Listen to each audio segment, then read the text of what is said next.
कहते हैं ना कि अधूरा ज्ञान बहुत ज्यादा खतरनाक होता है, क्योंकि वो आपको ना इधर का रखता है ना उधर का रखता है।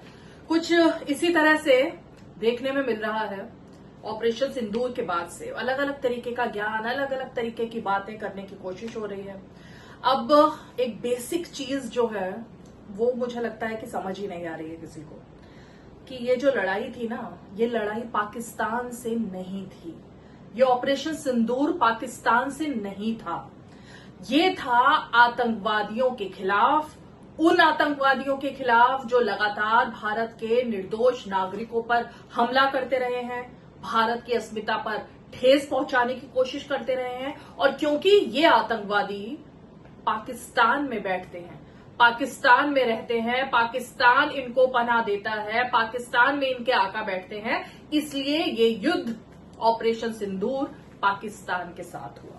अब ये एक बेसिक लाइन है जो मुझे लगता है जिसको भी थोड़ा सा ज्ञान है उसको समझ आ जाएगी। लेकिन बहुत ही दुख की बात है कि हमारे बहुत सारे ऐसे नेता हैं, मेन पॉलिटिकल पार्टीज के नेता, खासकर विपक्ष में, जिनको ये एक बारीक सी लाइन, बारीक सा ज्ञान वो भी समझ नहीं आ रहा है।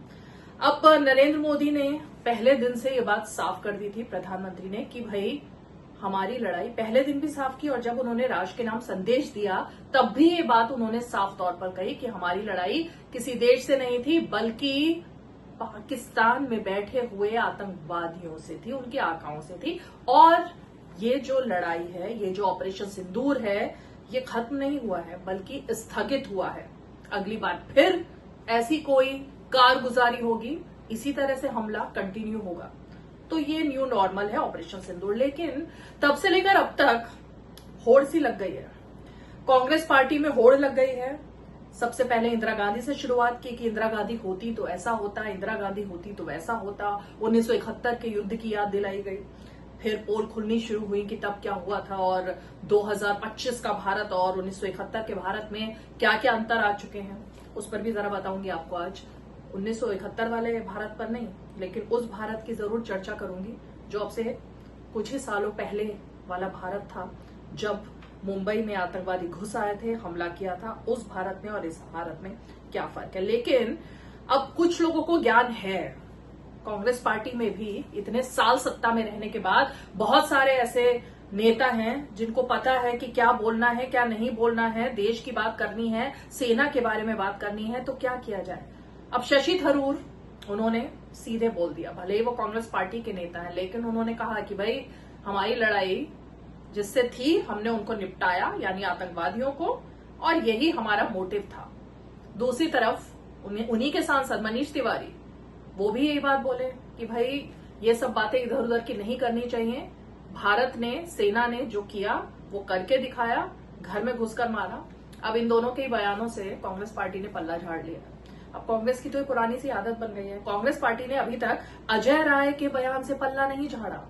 कांग्रेस पार्टी कभी भी अपने ऐसे नेताओं के बयान से पल्ला नहीं झाड़ती जो कि राफेल उसका एक नमूना बना करके, एक कार्टून बना करके पूरे देश में दिखा रहे थे अपनी तस्वीरें, प्रेस कॉन्फ्रेंस कर रहे थे अजय राय।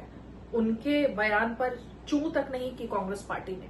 लेकिन जब कोई अच्छी बात होती है, जब देश हित की बात होती है, तो कांग्रेस के नेता अगर बोल दे कुछ अच्छी बात तो उनके पीछे पड़ जाता है आला कमान। तो आज, कल, परसों, जब से ऑपरेशन सिंदूर के बारे में चर्चा हो रही है, ऐसा ही हो रहा है। तो ये तो बात रही कांग्रेस पार्टी की।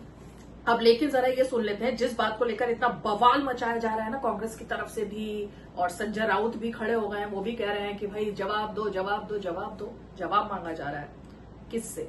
भारत के प्रधानमंत्री से। और ये कहा जा रहा है कि भाई राष्ट्रपति डोनाल्ड ट्रंप, जो अमेरिका के राष्ट्रपति हैं, उन्होंने आखिर ऐसा कैसे कहा, मध्यस्थता उन्होंने कैसे करा दी, भारत ने अपनी पॉलिसी कैसे चेंज कर दी, ये हो गया, वो हो गया। अब डोनाल्ड ट्रंप को भी आपने सुन लिया, वो लगातार अपने बयान बदल रहे हैं, एक के बाद एक, एक के बाद एक।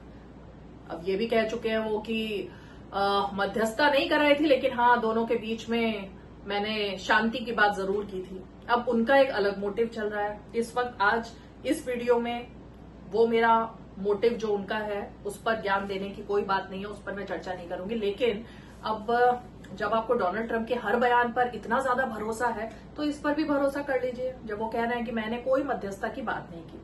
अब पहले जरा एक बार सुन लेते हैं डोनाल्ड ट्रंप ने कहा क्या उसके बाद आपको जरा उसके पीछे का बैकग्राउंड बताऊंगी, जिसका मैं जिक्र कर रही हूं ना, उसका जरा सुनिए। And by the way, I don't want to say I did, but I sure as hell helped settle the problem between Pakistan and India last week, which was getting more and more hostile. चलिए, तो आपने सुन लिया क्या कहा आखिर Donald Trump ने। Donald Trump को जरा अब थोड़ा सा हम पीछे लेकर जाते हैं और पीछे आपको याद दिलाते हैं ये जो मध्यस्थता जिसकी बात हो रही है, जिसको लेकर बवाल काटा हुआ है। जब मुंबई का हमला हुआ था वो यादें क्या थी? मुंबई का हमला हुआ, पूरे देश में आक्रोश था, पूरा देश बदला चाहता था, पूरे देश ने कह दिया था कि हम सब सरकार के साथ हैं, विपक्ष सरकार के साथ था। और आपने खुद देखा था उस वक्त गुजरात के मुख्यमंत्री थे नरेंद्र मोदी, किस तरह से उन्होंने खुद इस बात को लेकर, जब हंसी उड़ाई जा रही थी डॉक्टर मनमोहन सिंह जो कि प्रधानमंत्री थे उनकी, तो बचाव करने सबसे पहले कौन आया? नरेंद्र मोदी आए थे और उन्होंने बचाव किया था कि हमारे देश के प्रधानमंत्री हैं, ये प्रधानमंत्री का इस तरह से मखौल हम बर्दाश्त नहीं करेंगे। तो ये बात उन्होंने कही थी। लेकिन प्रधानमंत्री क्यों नहीं चाहते थे बदला लेना? और उस वक्त क्या हुआ था वो हकीकत पता है ना आपको? तो मैं बता देती हूँ, नहीं पता तो जिन लोगों को नहीं पता है, हुआ ये था कि जिस मध्यस्थता को लेकर, जिस अमेरिका को लेकर इस वक्त इतनी बातें हो रही हैं, इतनी बातें हो रही हैं, उस वक्त बिना सर्जिकल स्ट्राइक किए, बिना पाकिस्तान को सबक सिखाए, सीधे अमेरिका की मध्यस्थता हो गई थी।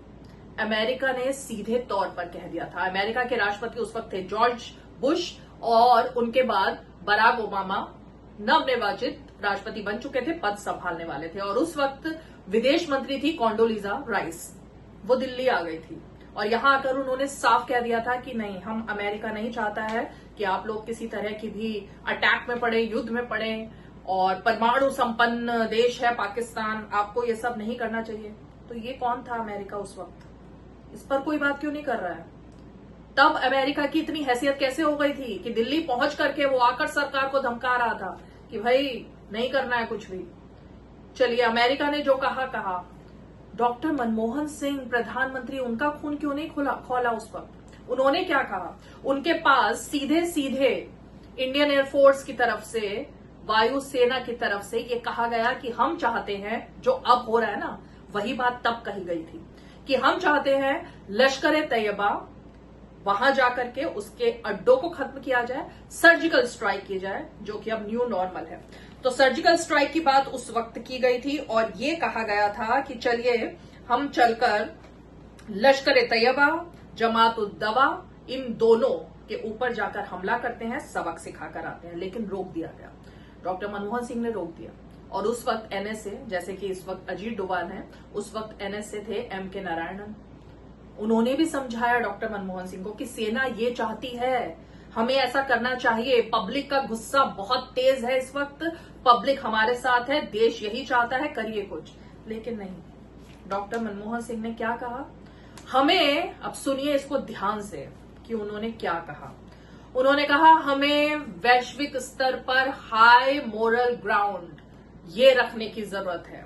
और अब डर सुनिए, जिस डर की बात अब हो रही है ना, डर तो असली वो था कि क्या डर था वो डर ये था कि परमाणु संपन्न देश है पाकिस्तान, नहीं करना चाहिए हमें कुछ भी, बल्कि हमें करना क्या चाहिए वो सुनिए। हमें चाहिए करना कि हम पाकिस्तान को सबूत दें, हम डॉजियर दें, और दिए भी गए कसाब को लेकर, उसके इन्वॉल्वमेंट को लेकर, और हम वैश्विक स्तर पर दुनिया को सबूत दे।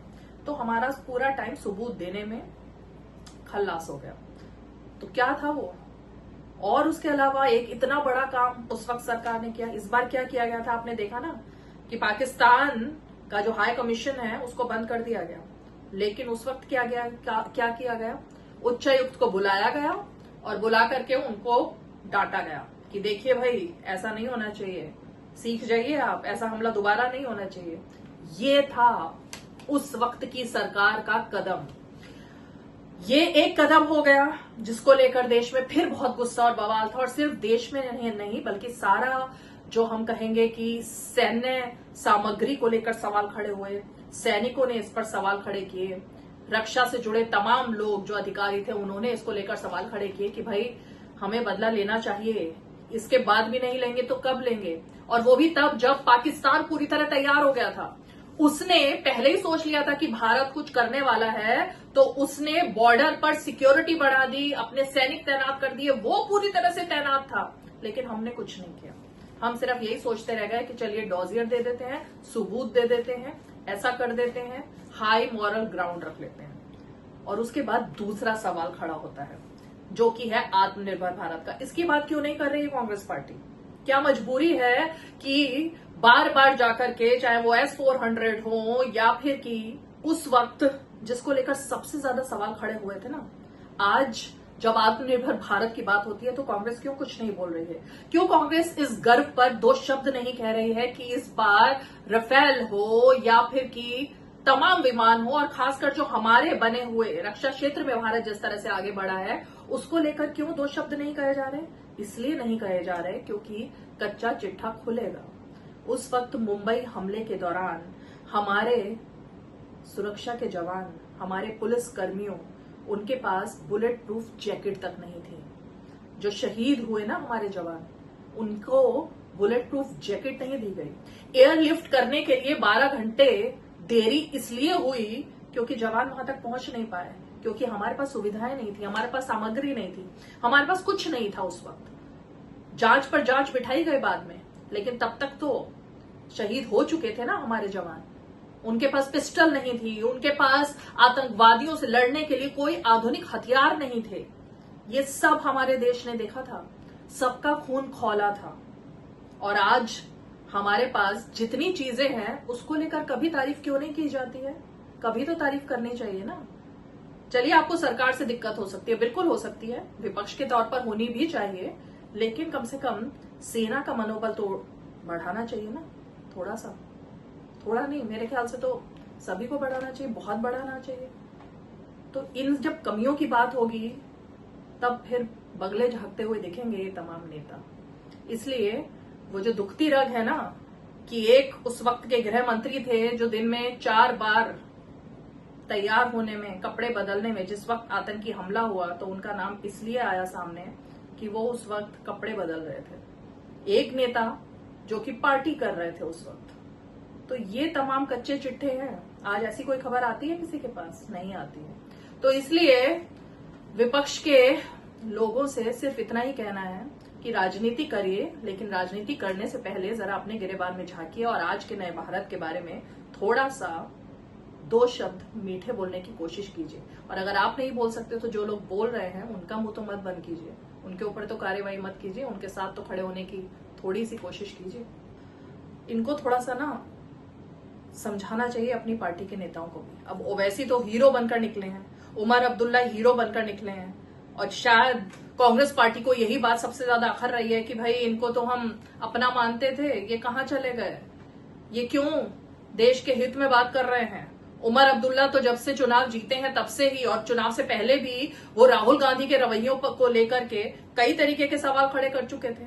और अब सलमान खुर्शीद कह रहे हैं कि अब इंडी गठबंधन से निकलने का समय आ गया है, ये गठबंधन इसलिए बना था, इसलिए नहीं बना था। अरे आपको पहली बात रखना कौन चाह रहा है गठबंधन में? अगर इसी तरह से देश हित में बात नहीं करोगे, देश के खिलाफ बात करोगे, तो वैसे भी कोई पार्टी आपके साथ खड़ी नहीं होगी। लेकिन चलिए, ये भी एक अलग बात हो गई। फिर से मुद्दे पर लौट करके आते हैं। मुंबई हमले के बाद जो हुआ वो सबने देखा। अब सरकार अगर होती आज भी कांग्रेस पार्टी की, तो शायद अभी इतनी बातें हो रही हैं कि ऑल पार्टी मीटिंग बुलाई गई थी, तब भी उसके बाद भी बात हुई, अब ये स्पेशल सेशन बुलाने की बात हो रही है। जबकि सरकार ने स्टैंड साफ कर दिया है कि भाई सुरक्षा के मामले जो होते हैं, राष्ट्र सुरक्षा के मामले जो होते हैं, उनको लेकर सारी बातें, जो गोपनीय बातें हैं, वो पब्लिकली नहीं की जा सकती। उस पर आप लोगों को नंबर बनाने की जरूरत नहीं है, उस पर आप लोगों को राजनीति करने की जरूरत नहीं है। लेकिन नहीं समझना, इस बात को समझना ही नहीं है। तो अब ना तो हम डॉजियर देते हैं, ना हम सिर्फ सबूत देते हैं, ना हम सिर्फ व्यापार खत्म करते हैं, बल्कि हम पानी भी रोकते हैं, बल्कि हम घर में घुसकर मारते भी हैं और सबूतों के साथ मारते हैं। और अगर अपनी देश की सेना पर विश्वास नहीं है, आपको विदेश पर ही विश्वास है, आपको अमेरिका पर ही विश्वास है, तो न्यूयॉर्क टाइम्स को पढ़ लीजिए। न्यूयॉर्क टाइम्स पर तो अरविंद केजरीवाल को भी बड़ा भरोसा है और राहुल गांधी को भी बड़ा बड़ा भरोसा है। तो राहुल गांधी और अरविंद केजरीवाल और तमाम विपक्ष को एक बार न्यूयॉर्क टाइम्स पढ़ लेना चाहिए। उसमें सिलसिलेवार तरीके से लिखा गया है। किस लिए लिखा है वो बात अलग है, लेकिन क्यों लिखा है और क्या लिखा है तो एक बार न्यूयॉर्क टाइम्स पढ़ लेना चाहिए कि आखिर उसमें क्या लिखा है। साफ लिखा है, घुसकर मारा, भारतीय सैनिकों ने घुसकर मारा और ड्रोन एक एक करके धराशाही कर दिए। पूरा सिलसिला बताया गया है। तो इसलिए अगर अपने देश पर, अपनी जनता पर नहीं तो कम से कम अमेरिका पर ही आपको ज्यादा विश्वास है तो कर लीजिए।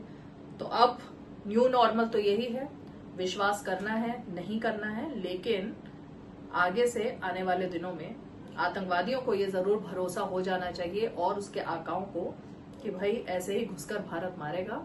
और अब ये वो मुंबई हमलों के दौरान वाला भारत नहीं है, अब ये नया भारत है। चलिए आज के लिए इतना ही।